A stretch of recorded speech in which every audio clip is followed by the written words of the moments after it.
Hello friends, welcome back to my channel. আমি পলি চলে এলাম নতুন একটা ব্লগ নিয়ে। দেখতে থাকো, সাথে সঙ্গে শেয়ার করবো এখানে একটা দারুণ রেসিপি, যেটা কিন্তু সচরাচর সবার ঘরেই হয়।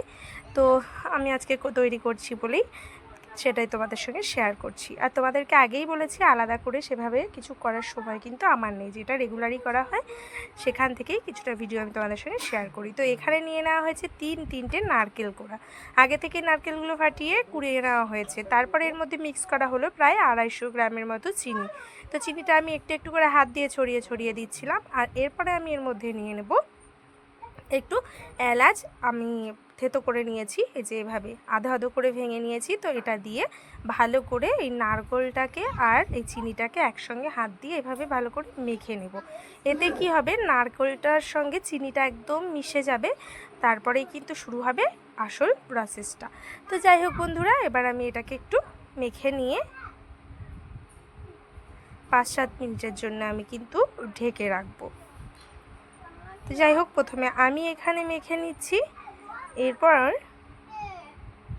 আমি যেহেতু ভিডিও করছিলাম, তাই আমি 5-7 মিনিট ঢেকে নেওয়ার পর আমি আমার শাশুড়ি মাকে বললাম, মা তুমি একটু মেখে দেখাও আর আমি একটু ভিডিও করে নিই। তো এখানে আমার শাশুড়ি মা মেখে দেখাচ্ছে আর আমি এদিকে ভিডিও করছি। আর সত্যি কথা বলতে, যেহেতু আমি এই মুহূর্তে আমাদের একটা কাজ চলছে, যেটা হচ্ছে আমাদের আয়ুষ্মান ভারতের ছবি তোলার ব্যাপারটা, তো বাড়িতেও অনেকে আসে ছবি তুলতে, যার কারণে কিন্তু আমি সেইভাবে সময় দিতে পারি না। তো মাই করে নিয়েছিল নাড়ুটা, আর আমি একটু ভিডিও করে তোমাদের সঙ্গে শেয়ার করছি। তো এটা আমার শাশুড়ি মা এদিকে কড়াইয়ের মধ্যে একদম লো ফ্লেমে আর কি। আর সব থেকে বড়ো কথা কী বলো তো বন্ধুরা, নারকেলের নাড়ুটা এই লো ফ্লেমে আর যদি করা হয় তবেই কিন্তু নাড়ুটা পুরো সাদা হবে। তা না হলে একটু ফ্লেমটা বাড়িয়ে দিলেই কিন্তু নিচ থেকে এটা আস্তে আস্তে লেগে লেগে যাবে আর লাল লাল হয়ে যাবে। যার কারণে মায়ের প্রচুর ধৈর্য, আমার এত ধৈর্য নেই, কারণ বাড়িতেও লোকজন আসছে। প্রায় 9টা পর্যন্ত কিন্তু এই অনলাইনে এই কাজটা করা হয়, বাড়িতেও লোক আসে, যার কারণে আমি আর সময় দিতে পারিনি।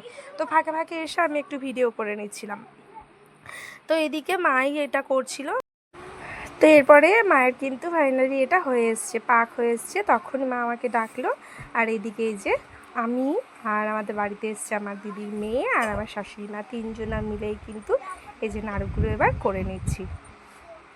তো তোমরা কে কে এই সাদা নাড়ু খেতে ভালোবাসো? অনেকে আছে গুড়ের নাড়ু খেতে ভালোবাসো, আমি কিন্তু চিনির নাড়ু খেতে ভালোবাসি। তো তোমাদের কেমন লাগলো আমার ভিডিওটা জানিও, আর কে কে পছন্দ করো সেটাও জানিও বন্ধুরা।